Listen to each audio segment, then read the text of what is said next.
Hello, അസ്സലാമു അലൈക്കും.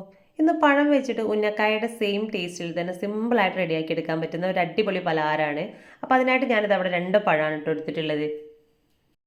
അപ്പോൾ നമ്മുടെ പഴം ഞാനിവിടെ ഒന്ന് റൗണ്ടായിട്ട് കട്ട് ചെയ്ത് മാറ്റി വെച്ചിട്ടുണ്ട്. ഇനി അടുത്തതായിട്ടൊരു പാനിലേക്ക് 1.5 ടീസ്പൂണോളം നെയ്യ് ചേർത്ത് കൊടുത്ത് അതിലേക്ക് കുറച്ച് കാഷ്യൂ നട്ട്സും റൈസിൻസും കൂടെ ചേർത്ത് നല്ലപോലെ ഒന്ന് വറുത്തെടുക്കാം.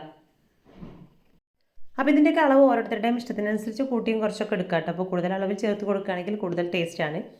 അപ്പോൾ അത് അടുത്തതായിട്ട് ഇനി ഇതിലേക്ക് ഒരു അരക്കപ്പ് ചിരകി എടുത്തിട്ടുള്ള തേങ്ങ കൂടെ ചേർത്ത് നല്ലപോലെ ഒന്ന് റോസ്റ്റ് ചെയ്തിട്ടെടുക്കാം. പിന്നെ ഇതിലേക്ക് നല്ലൊരു ഫ്ലേവറിനായിട്ട് ഞാനൊരു 3 ഏലക്ക കൂടെ ചേർത്ത് കൊടുത്തിട്ടുണ്ട് കേട്ടോ. അപ്പോൾ ഏലക്ക പൗഡർ ഉണ്ടെങ്കിൽ അതാണ് ഏറ്റവും നല്ലത്. അപ്പോൾ അതില്ലാത്തതുകൊണ്ട് മാത്രമാണ് ഞാൻ ജസ്റ്റ് ഒന്ന് ചാച്ചെടുത്തതിന് ശേഷം ഇതിലേക്ക് ചേർത്ത് കൊടുത്തിട്ടുള്ളത്. പിന്നെ ഇതിലേക്ക് മധുരത്തിന് ആവശ്യമായിട്ടുള്ള പഞ്ചസാരയും കൂടെ ചേർത്ത് നല്ലപോലെ ഒന്ന് മിക്സ് ചെയ്തിട്ടെടുക്കാം. ഇപ്പോൾ ഒരു 1/4 കപ്പിൻ്റെ അടുത്ത് പഞ്ചസാരയാണ് ഞാനിപ്പോൾ അതിലേക്ക് ചേർത്ത് കൊടുത്തിട്ടുള്ളത്. ഇനി ഇതിൻ്റെ ഫ്ലെയിം ഒന്ന് ഓഫ് ചെയ്ത് ചൂടാറാനായിട്ട് മാറ്റി വെക്കാം. അടുത്തതായിട്ട് നമ്മൾ അരിഞ്ഞ് മാറ്റി വെച്ചിട്ടുള്ള പഴം മിക്സിയുടെ ജാറിലേക്ക് ചേർത്ത് കൊടുക്കാം. ഇതിലേക്ക് ഒരു 3 മുട്ട കൂടെ ചേർത്ത് കൊടുക്കുന്നുണ്ട്. അപ്പോൾ ഇനി 2 ആയാലും കുഴപ്പമൊന്നുമില്ല കേട്ടോ.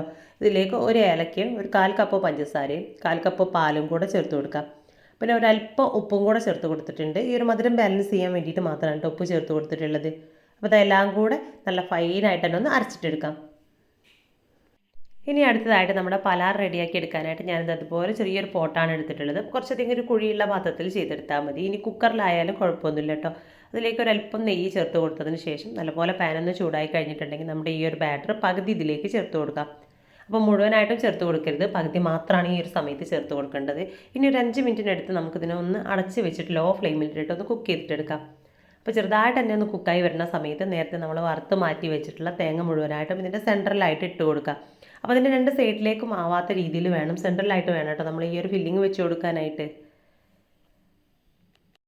അപ്പോൾ ഇതിലേക്ക് ആദ്യം ഒഴിച്ച് കൊടുത്തിട്ടുള്ള ആ ഒരു ലെയർ ഫുള്ളായിട്ട് സെറ്റ് ആവുന്നതിന് മുന്നേ വേണം നമ്മൾ ഇതുപോലെ തേങ്ങ ഇട്ട് കൊടുക്കാനായിട്ട്. അപ്പോൾ തേങ്ങ മുഴുവനായിട്ട് ചേർത്ത് കഴിഞ്ഞതിന് ശേഷം പിന്നെ അതിൻ്റെ മുകളിലായിട്ട് നമ്മൾ ബാക്കിയുള്ള മാവ് കൂടെ ഒഴിച്ച് കൊടുക്കുക. അപ്പോൾ ഇതിൻ്റെ സെറ്റ് ഭാഗമൊക്കെ നല്ല രീതിയിൽ ഒട്ടിക്കിട്ടുന്ന രീതിയിൽ വേണം കേട്ടോ നമ്മൾ കവർ ചെയ്തിട്ട് ഈ ഒരു മാവ് ഒഴിച്ച് കൊടുക്കാനായിട്ട്.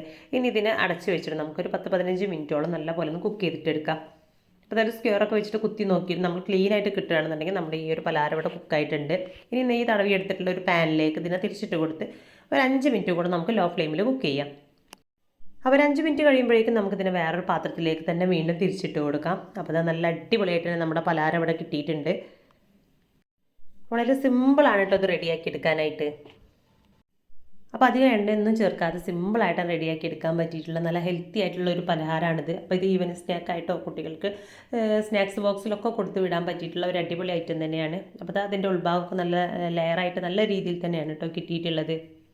അപ്പോൾ ഇന്നത്തെ ഈ ഒരു വീഡിയോ ഇഷ്ടമായിട്ടുണ്ടെങ്കിൽ ലൈക്ക് ചെയ്യുക.